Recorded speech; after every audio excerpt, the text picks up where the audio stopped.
오늘 보실 성경 말씀 학개서 2장 1절에서 9절입니다. 학개서 2장 1절에서 9절까지 보도록 하겠습니다.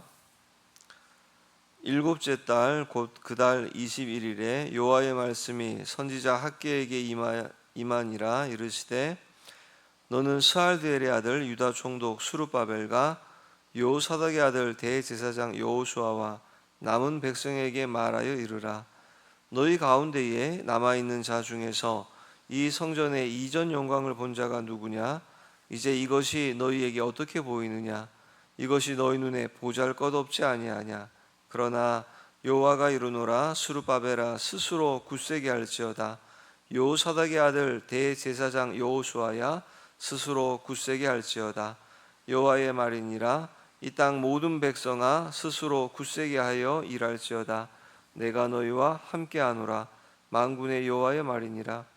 너희가 애굽에서 나올 때에 내가 너희와 언약한 말과 나의 영이 계속하여 너희 가운데에 머물러 있나니 너희는 두려워하지 말지어다.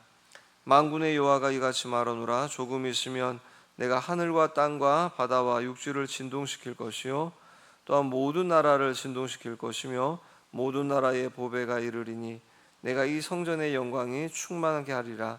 만군의 여호와의 말이니라. 은도 내 것이요 금도 내 것이니라. 만군의 여호와의 말이니라. 이 성전의 나중 영광이 이전 영광보다 크리라. 만군의 여호와의 말이니라. 내가 이곳에 평강을 주리라. 만군의 여호와의 말이니라. 아멘. 오늘 이 성전의 나중 영광이 이전보다 크리라 라는 제목으로 말씀 나누도록 하겠습니다. 이스라엘 백성의 성전 공사는 하나님께서 학개 선지자를 통해서 이렇게 16년 동안 멈추어져 있던 이 모든 성전을 다시 짓도록 하셨습니다. 자, 오늘 본문을 보면 본문 가운데 이제 성전 공사가 다시 재개된 지 약 한 달 정도 지난 그 시점의 이야기라고 할 수 있는데요. 1절을 보시면 일곱째 달 21일에 라고 되어져 있습니다. 다리오가 왕이 된 지 그러니까 22년째 되는 해의 일곱째 달을 의미하는 것인데요. 이때가 출애굽한 이스라엘 백성들이 광야에서 하나님의 은혜를 기억하는 장막절의 마지막 때를 말합니다. 그러니까 하나님께서 이 학개 선지자를 통하여서 다시 한번 이스라엘 백성들에게 말씀을 선포하시고 있는데요. 누구에게 말씀하냐면 첫 번째 마찬가지로 포로 귀환했던 이스라엘 백성을 총지휘했던 이 총독 스룹바벨과 대제사장 여호수아 그리고 남아있는 백성들에게 지금 말씀하신다고 2절에 기록되어져 있습니다.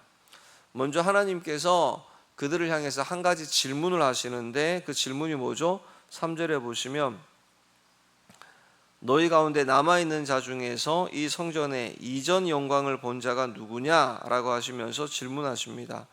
여기 이전의 영광은 바로 솔로몬 성전의 그 아름다운 영광을 이야기하는 것입니다. 솔로몬 성전은 우리도 알고 있는 것처럼 지금까지 있었던 어떠한 건축물보다 어떠한 성전보다도 가장 아름답고 최고의 가치를 지니고 있는 성전이었습니다. 그래서 그 화려함과 그 위용은 어떤 성전에도 비교할 수 없는 정말 아름다운 성전이었죠. 그래서 주변 민족들은 어떻게 합니까? 그 솔로몬의 성전을 한번 보기 위해서 사람들이 많은 재물을 가지고 찾아왔습니다. 요즘으로 말하면 우리가 어디 좋은 전시회 이런 거를 돈을 내고 관람을 하는 것처럼 얼마나 대단했으면 이 솔로몬 성전을 구경하기 위해서 각지에서 사람들이 찾아왔었죠. 근데 이 솔로몬 성전에 이 영광을 받던 이 남아있는 자들, 적어도 그러니까 70년 포로 생활 이후에 그 모든 70세 이상의 그 모든 남아있던 자들 기억하고 있는 그 사람들은 솔로몬 성전은 정말 엄청난 위용을 자랑하는 아름다운, 그리고 또한 그 솔로몬 성전이 있던 그 당시 그때에는 우리는 정말 태평성대를 누렸다, 완전히 우리에게 정말 황금 시대를 맞이했다라고 기억하고 있을 겁니다. 그래서 그것들을 보았던 이 솔로몬 성전들을 모든 것을 다 함께하였고 보았던 사람들은 어떻게 이야기하겠습니까? 야, 그때 진짜 좋았지, 그때 정말 풍성했지, 어떤 시기보다도 참 행복했지. 그러니까 우리로 말하면 라떼 이야기 하는 겁니다. 그 옛날 이야기. 옛날에 정말 굉장했는데 우리 교회도 예전에 정말 많은 분들이 가득 차서 정말 뜨거웠는데 지금 이 이야기 하고 있는 겁니다. 하나님께서 그 남은 자들에게 다시 한 번 더 질문을 던지시는 거죠. 어떤 질문이냐면 이전 솔로몬의 성전과 지금 너희가 짓고 있는, 건축하고 있는 이 성전을 비교해 보았을 때 어떻게 보이느냐. 그러니까 너희 눈에 이 두 성전을 비교해 보면 어떻게 보이느냐라고 질문하십니다. 그리고 스스로 그 질문에 답을 하시기를 너희 눈에 보잘것없지 아니하냐 이렇게 말씀하십니다. 스스로 묻고 스스로 답을 하고 계십니다. 그러니까 궁금해서 물으시는 게 아니라 이미 답은 너희들 뭐라고 답을 정했는지 다 알아, 그 말씀이죠. 너희가 지금 바라보기에 새로운 성전을 지으면서도 이 새로운 성전에 대한 기대감이 전혀 없다. 너희들 너무나 초라해 보이지 않느냐. 지금 이게 뭐냐면 그 이스라엘의 상태가 그러한 겁니다. 이스라엘 백성의 모습을 그대로 보여주고 있는 것입니다. 여기 보잘것 없어 보이지 않느냐, 보잘것 없다라는 표현은 이들에게 아무런 기대도 소망도 없다, 아무것도 없는 그런 상태를 말씀하시는 겁니다. 그런데 정말 이스라엘 백성들의 눈에 보기에는, 이 특별히 남은 자들의 눈에 보기에는 너무나도 보잘것 없는 이 새로 지어지는 성전이 하나님 눈에 보시기에는 어떠할까요? 7절 하반절과 9절을 보시면 7절 하반절에 이렇게 말씀하죠. 내가 이 성전의 영광을 충만하게 하겠다. 또한 9절에도 보시면요, 이 성전의, 오늘 제목이죠, 나중의 영광이 이전 영광보다 크리라 이렇게 말씀하세요. 누가 봐도 예전에 지었던 솔로몬의 그 성전의 영광이 아주 크고 놀라운데 지금 우리 하나님이 보시기에는 솔로몬의 성전보다 지금 짓고 있는 이 보잘것없어 보이는 이 성전이 더 크고 더 영광스러운 것이다 라고 말씀하고 있습니다. 그러니까 우리들의 눈에 보기에는, 사람들의 눈에 보기에는 솔로몬의 성전이 더 훨씬 좋아 보이죠. 그런데 하나님께서는 그렇게 말씀하고 있지 않죠. 어떻게 하나님의 눈에는 지금 이렇게 허허벌판 가운데 세워지고 있는, 이 황폐함 가운데 세워지고 있는 이 초라한 성전이 솔로몬의 성전과 같이 백향목의 그 좋은 것으로 막 금이 은이 바닥에 돌처럼 흔하던 그 태평성대에 그 엄청난 것으로 지었던 솔로몬의 성전과 너네 그냥 뒷들 동산에 가서 너네 주변에 있는 나무 베어다가 지어라, 이 황폐한 땅에 이곳에, 이게 도대체 이 초라한 성전이 어떻게 더 크고 영화롭다라고 말씀하시는 겁니까? 그것은 다른 것이 아니라 지금 하나님께서 이스라엘 백성들이 성전을 짓는 지금 이 순간 이때에 그들과 함께 하시기 때문이라는 겁니다. 이게 정말 중요합니다. 그러니까 우리가 자꾸만 과거의 은혜, 과거의 영광, 그때를 추억하면서 말씀하시는데 그게 아니라 과거는 과거대로 흘려보내는 거예요. 우리가 제 가운데 아팠던 거, 힘들었던 것도 또 우리가 그날의 은혜로, 어제의 은혜로, 어제의 승리한 그 은혜로 오늘을 사는 게 아닙니다.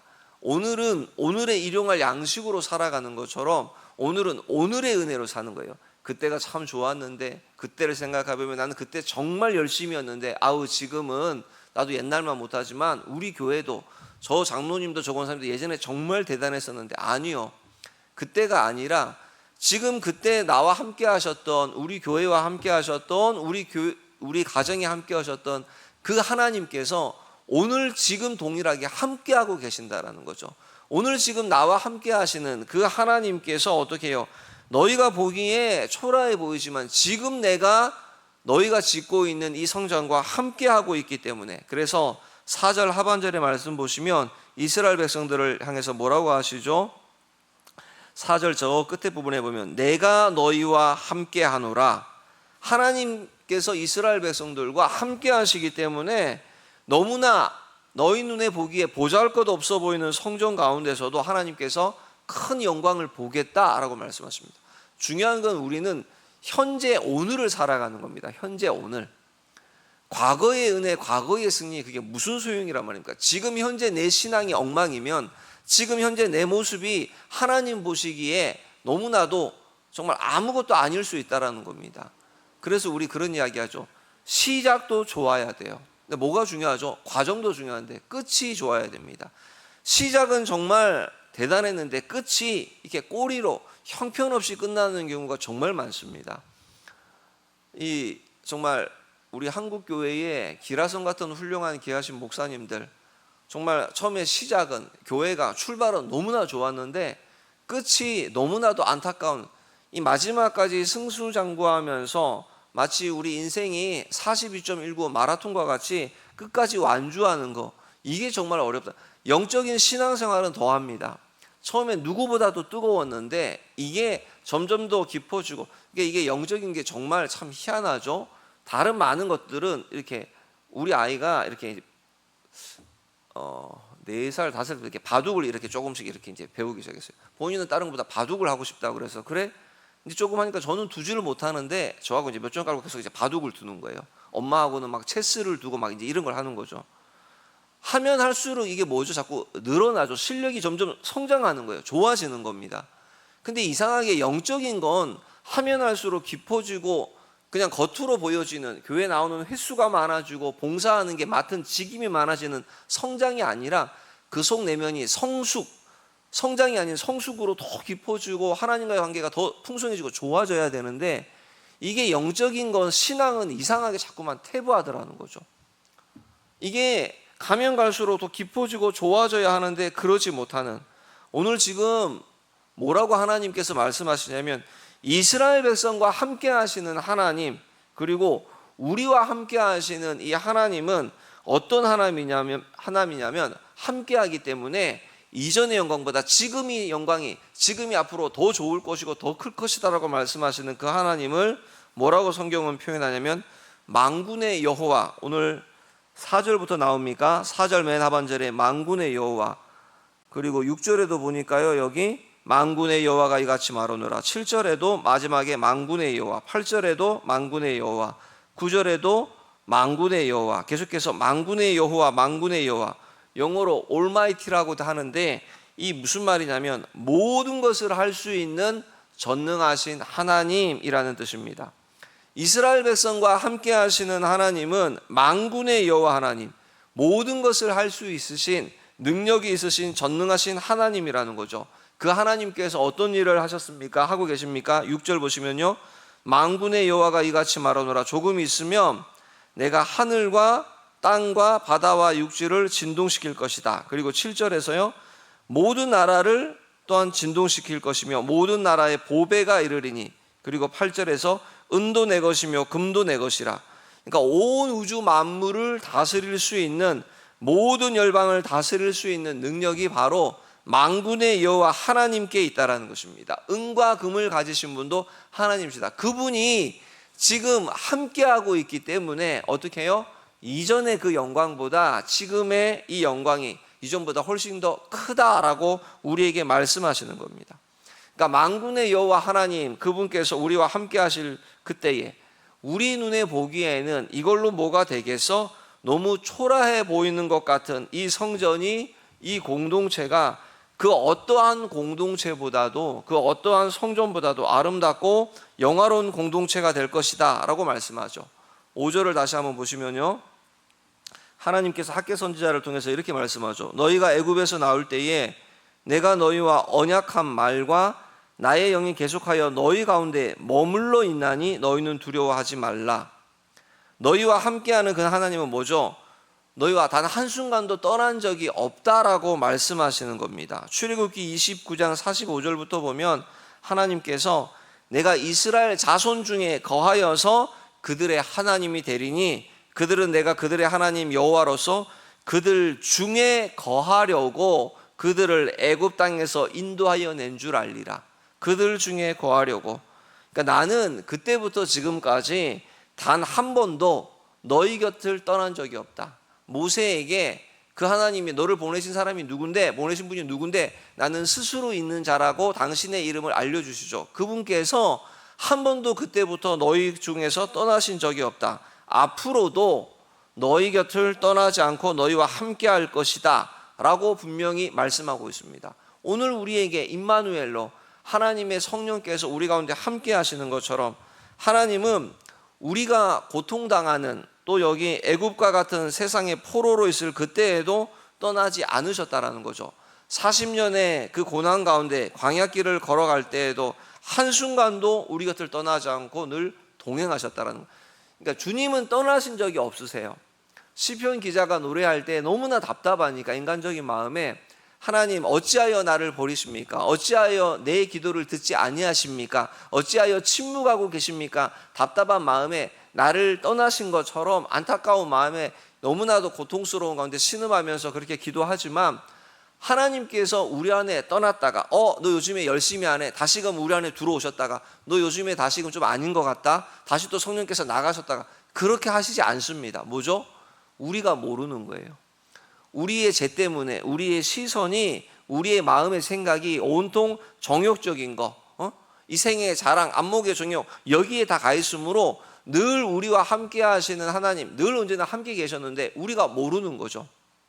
사도 바울이 빌립보 감옥, 사도 바울이 로마 감옥 가운데 있으면서 사도 바울이 참 감옥의 옥중 생활이 얼마나 힘듭니까? 그런데 자기가 복음 증거를 할 때는 수많은 사람들이 함께 하면서 바울 선생님 응원을 하였는데 이제 누가 봐도 사도 바울은 감옥에서 돌아올 기미가 안 보이는 거예요. 바울이 이제 끝났다.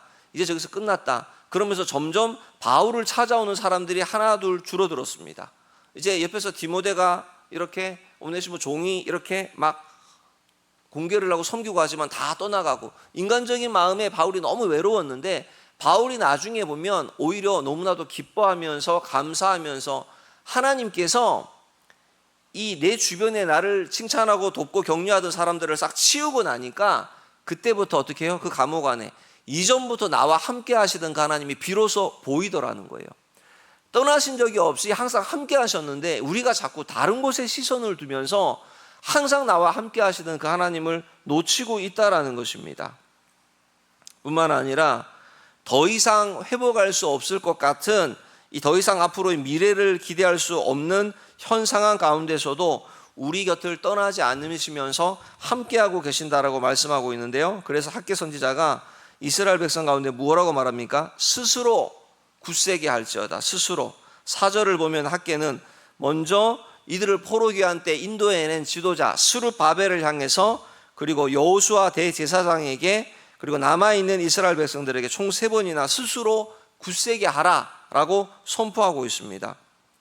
여기 그냥 스스로 굳세게 해라. 영어 성경에 그냥 be strong 하면서 히브리어로 하자크라고 되어 있는데 이건 명령이에요. 명령. 무슨 말이냐면 그냥 스스로 굳세게 해라. 네가 강해질지 그렇지 않을지 선택하는 것이 아니라 만군의 여호와가 너희와 함께하기 때문에 너희는 무조건 강해진다.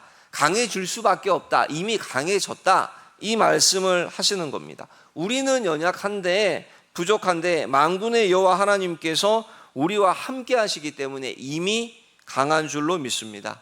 자, 그래서 우리가 이번 주 우리 금요일부터 이번 주부터 우리 주일학교 유초등부로 여름 사역이 성경학교가 시작이 되어집니다. 다음 세대를 바라볼 때 이런 시선이 필요한 거죠. 우리는 이미 우리 부모 세대가 뭐라고 말하죠? 우리는 이미 풍요로운 영적인 부흥의 시기를 다 거쳐간 사람들이죠. 다음 세대를 보니까 우리 옛날에는 정말 뜨겁고 주일학교도 우리 때는 예전에 엄청 많았는데 요즘에 애들도 볼 수도 없고 뭐라고 하죠? 다음 세대를 바라볼 때 소망이 없는 것 같습니다. 우리가 누렸던 그 부흥과 그 영광에 비해서 너무나도 초라해버리고 얘네가 뭘 할 수 있을까? 과연 하나님께서 이 아이들 이 몇 명 안 되는 다 쓰러져가는 주일학교 한국 교회 안에 어떤 소망을 가지고 계실까라고 우리가 의문을 가질 수가 있죠. 근데 하나님께서 오늘 우리에게 말씀하시는 건 뭐죠? 이전에 너희가 누렸던 그 빼곡이 가득 차고 뜨거웠던 그 영광뿐만 아니라 앞으로 강하신 하나님 만군의 여호와 우리와 동행하시는 그 하나님께서 함께 하실 때에 이전에 누렸던 그 어떠한 부흥 그 영광보다도 더 큰 영광을 누리게 하겠다라고 우리에게 오늘 말씀하고 계시는 겁니다. 그래서 9절 말씀을 보시면 이 성전의 나중 영광이 이전 영광보다 크리라 만군의 여호와의 말이니라 내가 이곳에 평강을 주리라 만군의 여호와의 말이니라. 하나님께서 이전보다도 더 풍성하게 주시는 축복과 은혜 가운데 하나가 뭐죠? 평강, 바로 샬롬입니다. 샬롬. 샬롬은 여러분 가장 큰 축복입니다. 아무리 많은 것을 가지고 누리고 있지만 샬롬이 없으면 뭐합니까? 이거 많은 걸 움켜쥐고, 이거 누가 보이스피싱 연락 와서 사기쳐서 빼가면 어떡하지? 이거 내 형제 친척 누가 와서 돈 빌려달라고 그러면 어떡하지? 내가 이렇게 건강하고 많은 것들을 준비해 놓고 있는데 갑자기 내 몸에 질병이 와서, 이게 불안한 거예요. 샬롬이 없는 겁니다. 평강이 없는 겁니다. 오늘 어떻게 보면 어떤 축복보다도 가장 큰 축복이 평강의 복을 이후의 모든 세대에게 주겠다라고 약속하고 계시죠. 오늘 그러니까 현재의 우리의 모습과 교회의 다음 세대를 바라보면서 어떤 관점을, 어떤 시선으로 바라보아야 하는지, 하나님께서 늘 언제나 항상 우리의 가지고 있는 기대와 모든 것들보다 훨씬 더 넘어서 훨씬 더 큰 영화로운 영광으로 또 아름다운 것으로 함께 해주시는 분임을 믿으시기 바랍니다. 오늘 저와 여러분, 우리는 오늘도 함께 하시는 그 하나님이 우리를 숨쉬게 하시고 오늘도 함께 하시는 그 하나님으로 말미암아 우리가 예배할 수 있는 것이죠. 오늘 온 우주 만물을 지으시고 다스리시는, 모든 것을 할 수 있으시는 그 만군의 여호와 하나님을 의지하고 참된 평강, 그 놀라운 은혜를 누리는 저와 여러분 되기를 예수님의 이름으로 축복합니다. 기도합니다.